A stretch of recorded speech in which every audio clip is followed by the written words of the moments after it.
علیکم ملګرو نن زموږ ویډیو د ټیک ټاک باندې ملګرو ډیر ملګرو ما ته وایي چې په ټیک ټاک کې موږ ته ویوز نه راځي او فالوورز نه راځي. زما د ورځې تاسو وګورئ ما ټیک ټاک هم فالو کړی دی. تاسو وګورئ زما فالوورز او ویوز فالوورز ټیک ټاک راځي.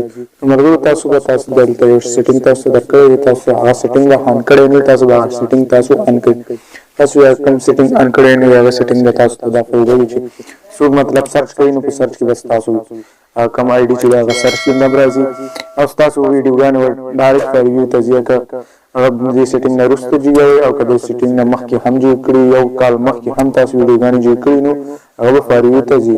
ملګرو په ذمهوارۍ سره که فار ویو ته لا نه وړي نو زما کوم چینل چې دی هغه به تاسو ان سبسکرایب کړئ. که ټیک ټاک کې ګورئ نو ټیک ټاک به ان فالو کړئ. ملګرو دغه ووایي په ذمهوارۍ تاسو ته وایم چې دغه ستاسو ویډیوګانې به فار ویو ته ځي. ملګرو تاسو به سمپلي تاسو به دغلته د داخلي په دغه اپشن باندې تاسو به 3 لاینز کوئ. زه به تاسو ته تشریح درکوم. دغه 3 لاینز چې دي کوم په دغه باندې به کلیک واخلئ. په دغه باندې چې کلیک واخیستلو تاسو ګورئ تاسو به داسې انټرفیس تاسو ته خوشي کوي. تاسو به سمپلي بیا به په دغه اپشن باندې به کلیک واخلئ. دغه شی په دغه باندې به کلیک واخلئ. په دغه چې کلیک واخلئ تاسو ګورئ تاسو ته به داسې انټرفیس خوشي تاسو بیا په دغه اپشن باندې به کلیک واخلئ.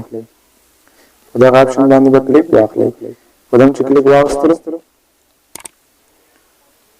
په دغه چې کلیک واخیستلو تاسو ته به داسې انټرفیس خوشي. تاسو وګورئ تاسو ته دغه کوم چې دي دغه څلور اپشن درکړي. دغه څلور اپشن تاسو وګورئ.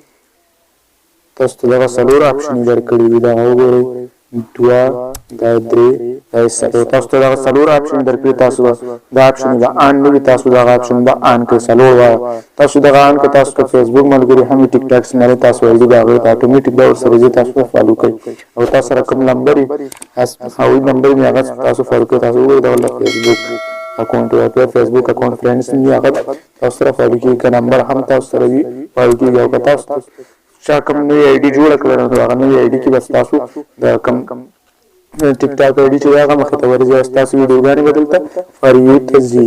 ملګرو داسې وګورئ تاسو ته به دغسې دا نو آن وي. تاسو به دغه آن کوئ.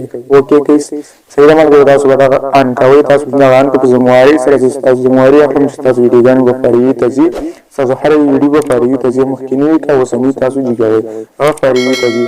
ملګرو چې زموږ چینل در سره سبسکرایب کړئ او زنګ بټن هم در سره ووهئ. که ټیک ټاک کې ګورئ نو ټیک ټاک هم فالو کړئ او که فیسبوک صفحه کې ګورئ نو فیسبوک صفحه هم در سره فالو او لایک کړئ. د الله په امان تر بل ویډیو.